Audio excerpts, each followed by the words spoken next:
Hello and welcome to Marshall Matters with me, Winston Marshall at The Spectator. Today I'm joined by a friend, Konstantin Kisin. He's a comedian, co-host of the Trigonometry Show podcast with Francis Foster and author of the upcoming book, An Immigrant's Love Letter to the West. And Konstantin, you are, well, firstly, welcome. Thank you for taking the time to speak with me. No, it's great to speak with Winston. Always happy to speak. You were born in Russia, moved here a long time ago, I think 1995, and you have family in Ukraine. Do you have family in Russia? I don't know, but I imagine this is a very emotional time for you, and I can only imagine how difficult it's been for you to speak out, and yet you've been on Unheard, Question Time, and various shows, as well as your own speaking throughout. How has your opinion changed over the course of these 19 days? What's your journey been? Do you see things differently now to the beginning, or what's changed, do you think? Yeah, well, first of all, thanks for having me, Winston, and I appreciate your kind words. I do have family in Russia. I've got all sort of bits to my family. I've got family in Russia. My mum's Ukrainian. My dad's side is from a different part of the former Soviet Union. I have lots of relatives in Ukraine. So my wife's Ukrainian. Her family are pro-Russian speakers in Ukraine. Like it's a very complicated thing. So I've been trying to give people an honest view of what's been going on for the last few weeks. And has my view changed? Well, I don't know. My view is, I don't like the word changed in this case because it kind of presupposes that things have remained the same and my view has changed. Whereas I don't think that's really what's been going on. What I think has been going on is the situation has developed over time, and therefore the views I have of it have changed over time as well. I'm afraid my views now are very uncomfortable for me to hold, but it is nonetheless what I think is going on. The Western media has focused a lot on sort of the human interest story, and showing pictures of refugees fleeing and destruction and so on, which I can totally understand. And I think it's good for people here in the UK and elsewhere in the West to get a picture of what's going on in terms of people's lives and how awful things are. But in terms of the bigger situation, I don't think we're really getting any accurate coverage because sadly, for all the talk about how brave Ukrainians are, which they are, and how wonderfully they're defending their country, which they are, and which I would be doing if I were in their position. I think they're exactly right to be defending their home when it's under attack. I'm afraid the truth militarily seems to be that Russia is struggling, but making progress anyway. The capital, Kiev, is about to be encircled. Most of the Ukrainian army, which has been held in the east of the country, is once the encirclement of Kiev is complete and they can complete the line from the southern movement from Crimea and the northern movement from the Chernigov, Belarus area, they will have the entirety, not the entirety, but the bulk of the Ukrainian army encircled. They will have Kiev encircled. And from there, I'm afraid they're just going to proceed to batter Ukrainian cities into the ground until Ukraine surrenders. So I'm very concerned about what's happening. I'm also concerned that I don't know that, I really hope I'm wrong, but I don't see a way out, a way to win for Ukraine here, because I think their tactic was to prolong the conflict long enough for the West to offer more help and more support.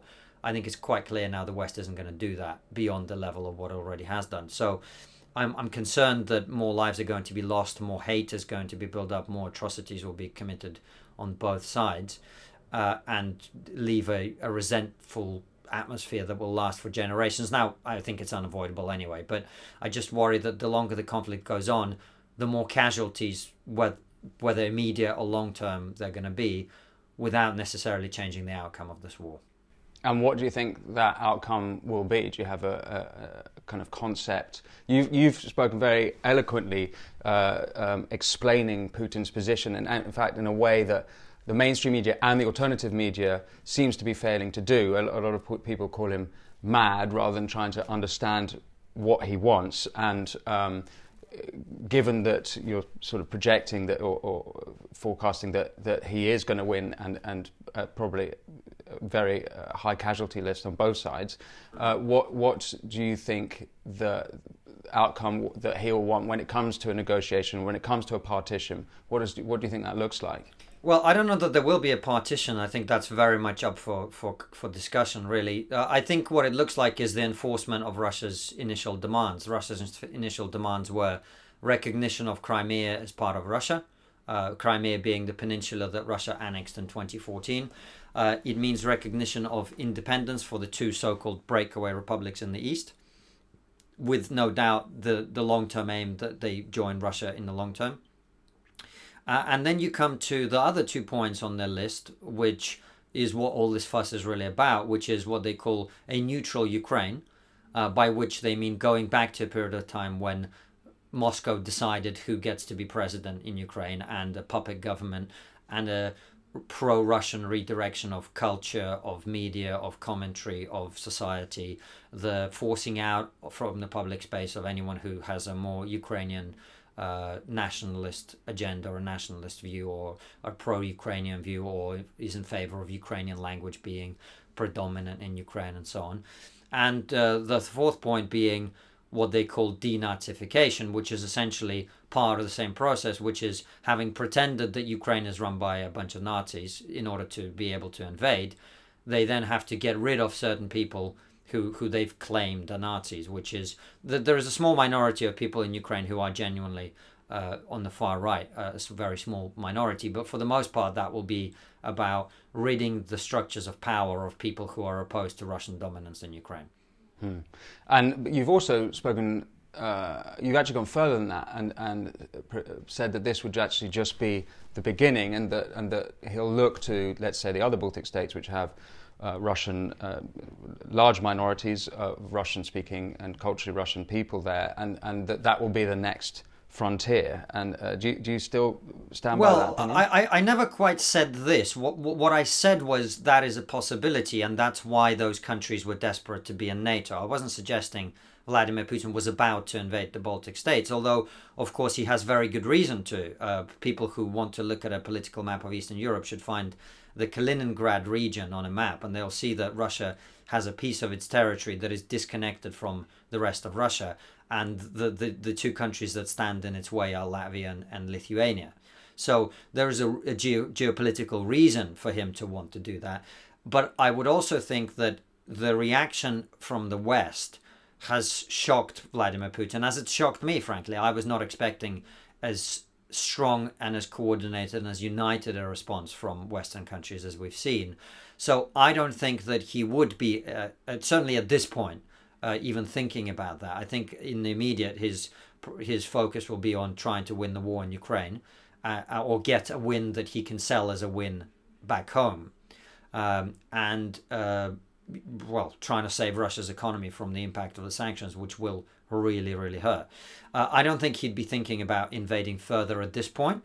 But of course, the geopolitical broader point I was making is, if the West withdraws and refuses to defend its boundaries, then of course Russia has ambitions to expand further, and it would do. One thing I think you have insight into, you've said that you have Ukrainian family who are pro-Russian. Now, last week I spoke to Sviatoslav Vakarchuk, who's the lead singer of Aki and Eltsi, Ukrainian band, and he said that the 24th of February was a turning point for Ukrainians. Putin had, and I'll paraphrase now, he'd united the country because now they have a common enemy, a common purpose against the Russians. Now, I don't know if you agree with his statement there. I'd be curious to know that, but I'd also like to know, what's the worldview of those pro-Russian Ukrainians, and also the pro-Russian or the pro-war Russians, I suppose. I don't know if you have insight there. Okay. Well, so there's three questions really there. So the first question is he right to say that the invasion of Ukraine by Vladimir Putin's forces has solidified pro-Ukrainian sentiment even among Russian speakers and ethnic Russians in Ukraine? That's definitely the case. That's definitely the case. That doesn't mean that every single Russian speaker or pro-Russian Ukrainian has changed their mind. There are still some people holding out. So, and then the other two questions you've asked is, what is the view of pro-Russian Ukrainians? And what is their worldview? And then the third question is, what is the view of the pro-invasion Russians? And we can take those one at a time. So in terms of the pro-Russian Ukrainians, largely, it is a sense. So, as you will know, given how much you've studied Soviet history, people in the Soviet Union were essentially treated like a commodity. So you would be shipped to wherever you were needed or wherever you were necessary. So if you were an aviation engineer and the Soviet Union decided to build an aviation plant in the Ukrainian Socialist Republic, then you would be sent there. And it wasn't like being sent to another country. It was like being moved from Stoke to Watford or whatever. Do you know what I mean? That's how it would have been perceived by those people. And so imagine that you've just moved from Stoke to Watford, and suddenly Watford declares independence from the country, and you are now stuck in a country which you weren't planning to live in, and this country now moves in a different direction. It starts encouraging people to speak a language that is not your language. It starts to, it becomes an independent country in every way, and there are things that are happening there that you don't like. And by the way, you simply don't like the collapse of the country you were living in, because you were very happy in that country. You were wealthy, you were comfortable, you had a serious job, and suddenly now that world's collapsed and you have to make a living for yourself. There's a new market economy in which the job that you used to do is no longer necessary. There's an awful lot of corruption of a different type to the one that you were used to in the Soviet Union, and so on and so on and so on. So it's really a sort of, I stop the world, I don't want to get off kind of position for many people. And by the way, I'm not saying that in any sort of derogatory way. If you lived 60 years in a society that changes overnight, the discomfort of that and the cognitive dissonance that comes with that is very, very unpleasant.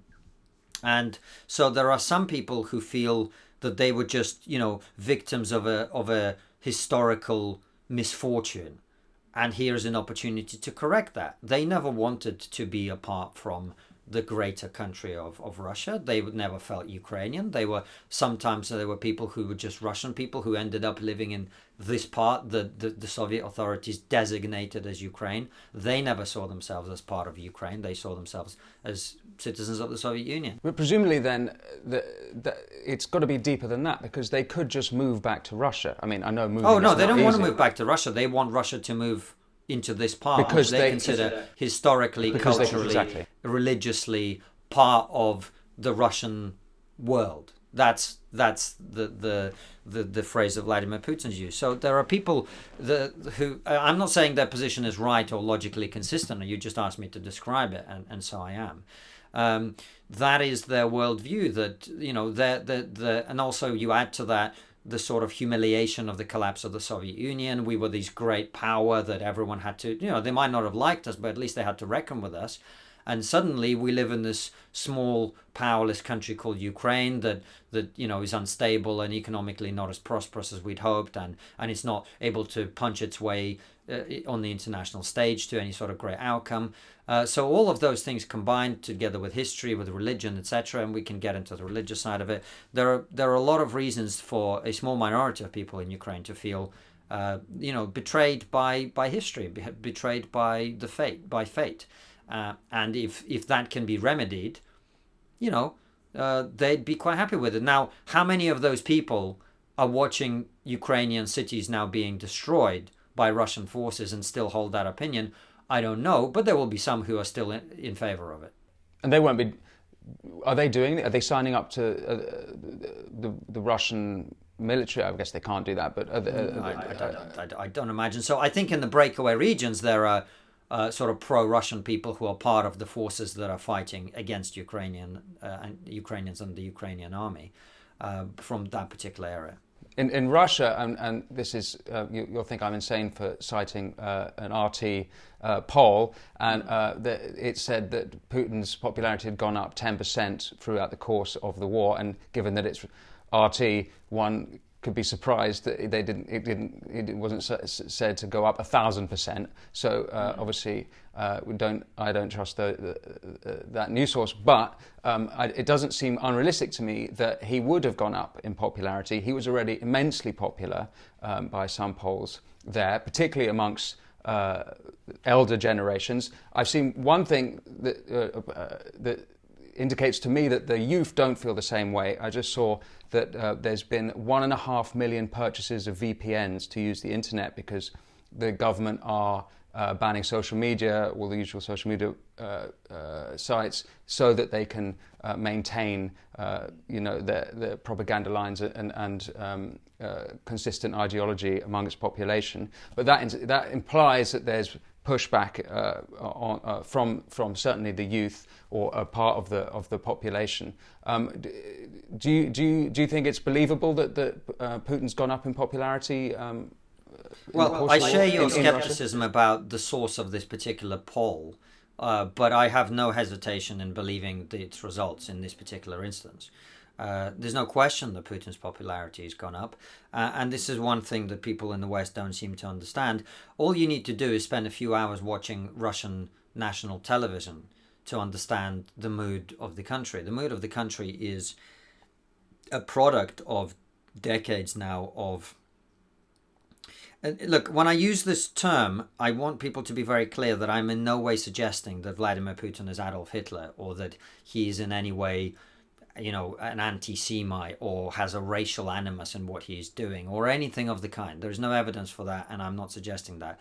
But when I say that the propaganda levels are at Goebbels' stage, what I mean is how powerful it is, how consistent it is, how long it's been going on, what the messaging is like.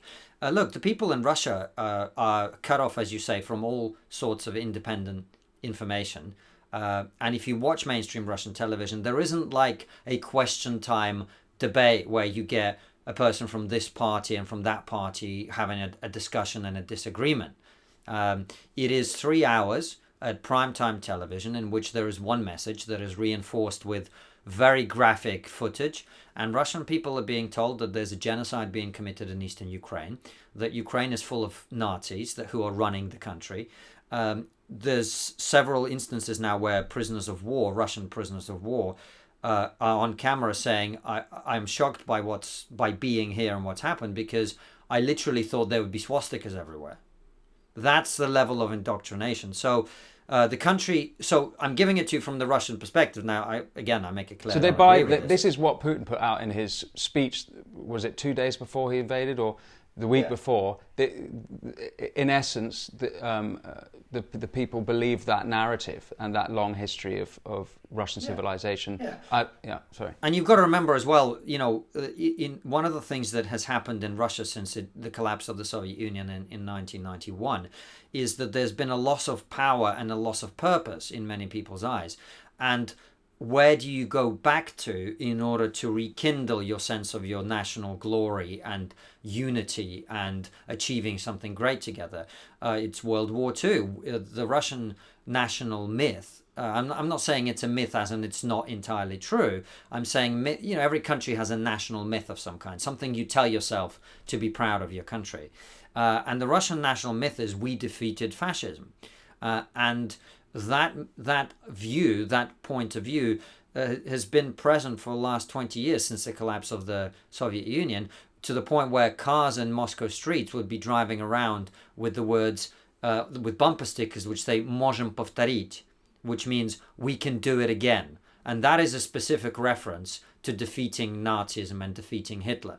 So if you tell Russian people on national TV, we are fighting the Nazis again, and you tell them that their fellow Russians are being genocided in eastern Ukraine by Nazis, and, it's not very difficult to get a lot of people to a position where they support what's happening. And of course, if they are not getting alternative information, if they're not getting other points of view, and many of them are not interested in getting other points of view because what they're being told fits very nicely with the beliefs that they already have, then you get to a position where you are now, where the vast majority of people, for the moment, support this war and will continue to support it.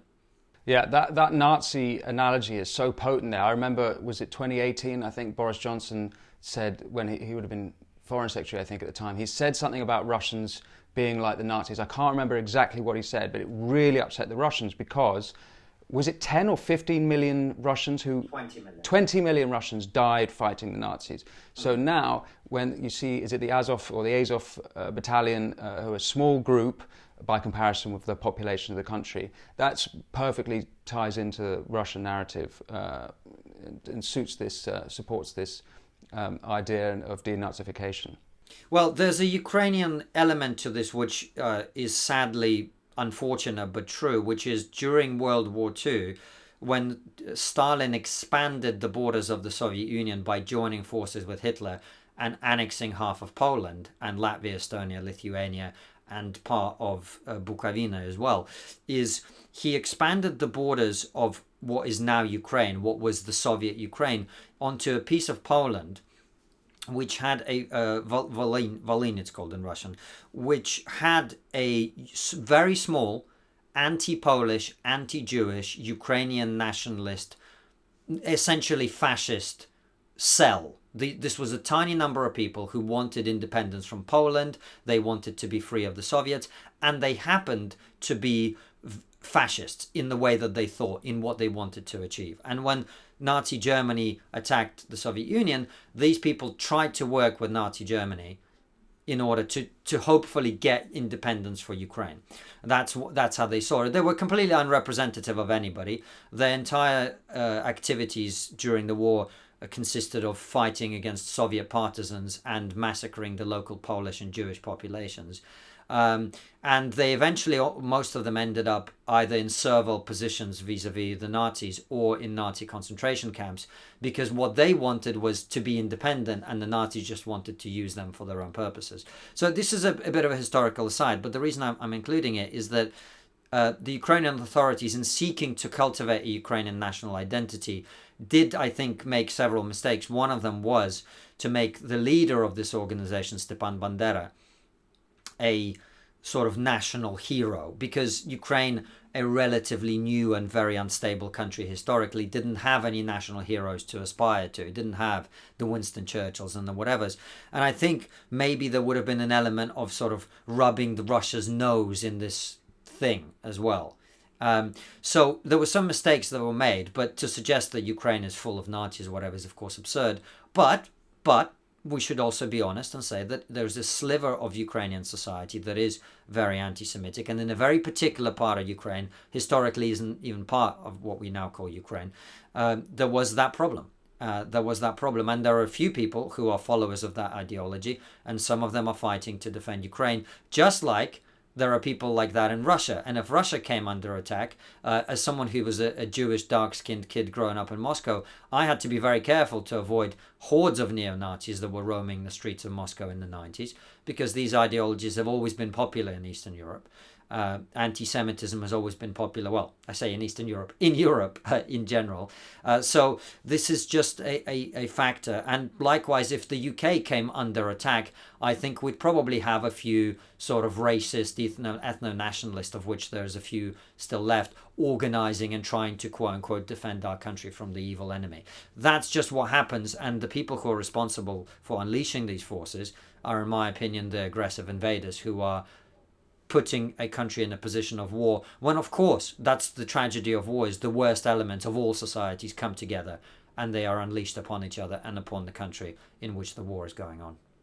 The Secretary of State for Living Up, Michael Gove, launched the Homes for Ukraine scheme, which will be one of 3 ways Ukrainians can get into the country. So as well as this scheme, which means that specific Ukrainians would need to be identified and connected with a Brit. They would be able to come into, stay in the home of that Brit, and that Brit would be paid £350 a month to look after them. As well as that, there's the family connection. If any of them have family connections in the UK, they can come over. And then the third way is sort of other ways, which might include student visas or work visas, which may be existing already. Do you have an opinion on whether the scheme is a good idea, if it goes far enough, if it's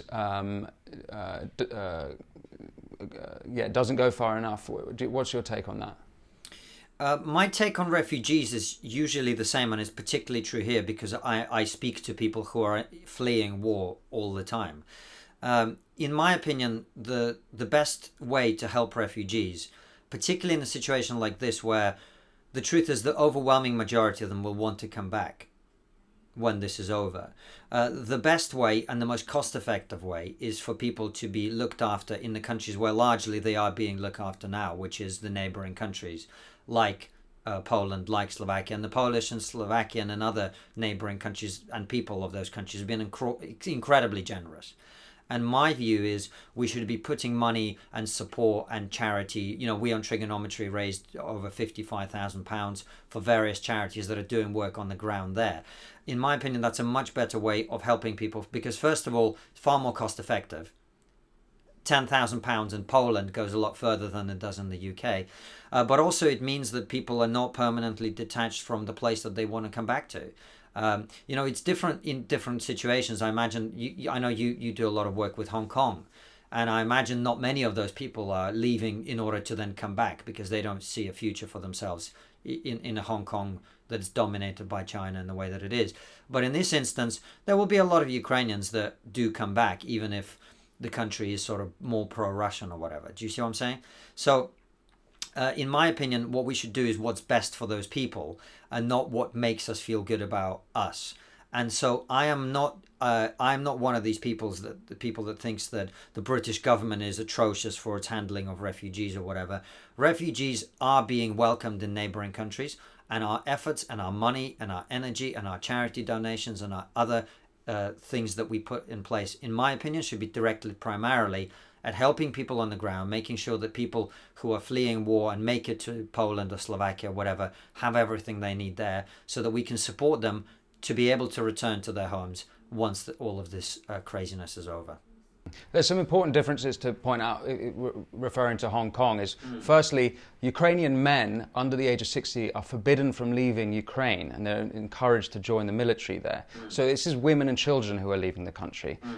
Women and children are not going to want to stay here alone. They're going to want to go back to their husbands, or I suppose their husbands would come out. And the second difference is that in Hong Kong, apart from a few thousand and maybe even a few hundred at the beginning who fled quite literally because they'd be put in prison for 10 years plus, most Hong Kongers are taking their time. They took months, maybe over a year, to consider, do I want to make the move to Britain? It's a longer move. These Ukrainians are fleeing a war zone, and there's a good chance, I'm basically agreeing with you, but there's a good chance they're going to want to go back, and they might not be able to go back specifically to where they were coming from in Ukraine, but they could go to another region of Ukraine. I don't know Ukraine into geopolitics well enough to know whether it would make sense for them to go to a different part of Ukraine, or if that's a silly suggestion. No, it's not a silly suggestion. It really depends on what happens at the end of the war. That where they came from gets annexed by... Yeah, well, we don't know if that's going to happen.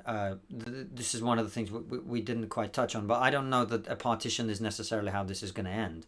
I think Vladimir Putin would be quite happy for Ukraine to remain a whole country, potentially, but to have complete control over it through a puppet structure that's in place. So that could be a possibility. We don't know. So it remains to be seen. But my point is 2 million Ukrainians are not going to want to live in Europe.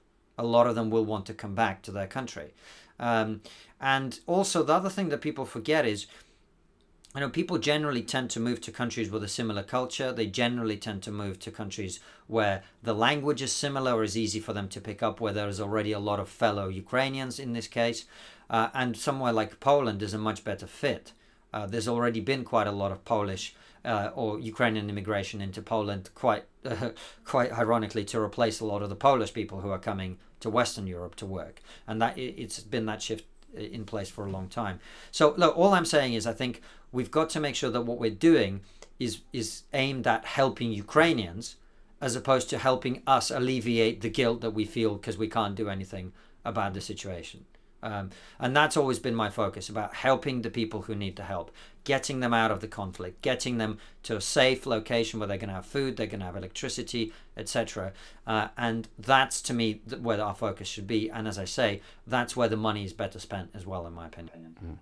I'm going to ask what might be quite a shallow question, but you and I are both in the entertainment industry, or were, and I wonder whether you're seeing musicians, actors waving the blue and yellow Ukrainian flag in solidarity as genuinely helpful and encouraging for Ukrainians, or perhaps another example of empty virtue signalling. I don't know if you... I think it's both. I think it is empty virtue signalling because it just reveals that there's nothing we can do. But on the other hand, I know that a lot of people in Ukraine feel genuinely grateful for the practical support that Britain in particular is given, but also for the moral support. So I haven't put any flags in my social media handles or whatever, because I just think I've never been a fan of doing that. But I know that there will be people in Ukraine who appreciate that and are grateful for that. So I try not to have too strong an opinion on it. I think if people feel that somehow signals something to others, great. I always try to think about taking actions that help, rather than signaling things that make me feel good. Again, which you've said you had your fundraiser. You raised £55,000 with your co-host Francis. And can you tell us a little bit about if people want to donate more? Are we still able to do that through you, for you guys? And where's that money going? So we picked 3 charities. One is a Polish charity that's working on the ground in Poland, and a couple are British and American charities that do very specific targeted medical and mental health support for people who are fleeing war. The names of all 3 escape me now, but there are lots of charities doing great work. The British Cross, the Red Cross Ukraine Appeal, and many others. So people can just donate directly to those. If you just Google, reliable charities Ukraine, there's plenty to donate to. And these are charities, like I say, that are helping people on the ground in the countries around. So that's, to me, really what I would encourage people to do. And all of this talk and signaling, whatever. Look, it doesn't do any harm. But I'm personally not persuaded that it's important to do, or it's particularly worthwhile. Yeah, well, good on you for taking action and doing something about that. And it's certainly, I think I'm a great admirer of you for doing it. I wonder whether I don't know how far into writing your book you are, but An Immigrant's Love Letter to the West, does your book tie into what we're seeing here a little bit, the Western lack of self-confidence, or where we are now, and how that's playing out now against Russia? Is there any link there? Where are you at with the book? The book is finished, and I have been predicting all of this for many years. My central point in the book essentially is what happens if you have a clash of civilizations, and one of them believes that diversity is our strength, and the other one believes that strength is our strength. How is that going to end exactly?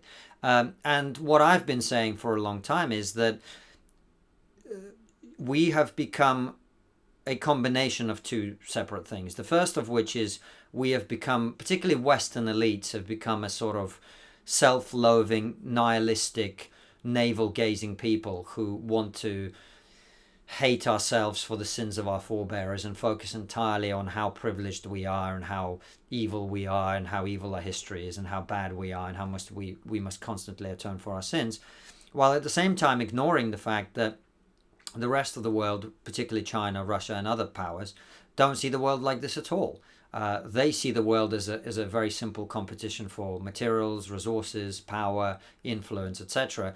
And so as the West withdraws into this internal introspective navel gazing, we will end up in a position where other big players start to flex their muscles, start to expand, start to challenge the Western dominance. China and Russia have been talking about this for a very long time. Their main complaint about the United States is the United States still acts as the world's only superpower, and what they're saying is, well, we're back. So in that situation, it's very clear to me that as the West pulls back, or as the West loses confidence or assertiveness, other players will come. And I actually wrote a foreword or a preface to my book which talks about this very thing, in which I said, if we don't deal with the fact that we are becoming increasingly ignorant to what's happening in the rest of the world and we focus solely on ourselves, we are opening the door to some very, very dark things that are coming. And I say it in the first few words. And when I showed it to a few friends, they were like, "Oh, Konstantin, this is so well written, but it's way too melodramatic." So initially I took it out of the book, and when this all happened, I was like, no, you guys were wrong, and I put it back in. So it's back in there now. I take absolutely no pleasure in predicting all of this, because it's not good. The entire point of the book, An Immigrant's Love Letter to the West, is to wake people up to the reality that, no civilization lasts forever. No civilization lasts forever. No empire lasts forever. Nothing lasts forever. And how long the Western world remains the beacon of what I think is the best values we've found. Not necessarily purity and it's this great, perfect way of looking at the world at all. We've got many problems in the West. But it is, in my opinion, and this is where, I would annoy Russians and Chinese alike, I do think our values are better. And unless we retain that understanding and act accordingly, the world is going to get very dark very quickly. And I take no pleasure in the fact that this is now happening. Do you have a date for the publishing of the book? Yeah, the book is out on the July 14th, but it is available on pre-order on Amazon already. So if you just search An Immigrant's Love Letter to the West, you'll find it. I look forward to reading it. Konstantin Kisin, thank you so much for your time. Thanks for having me, Winston.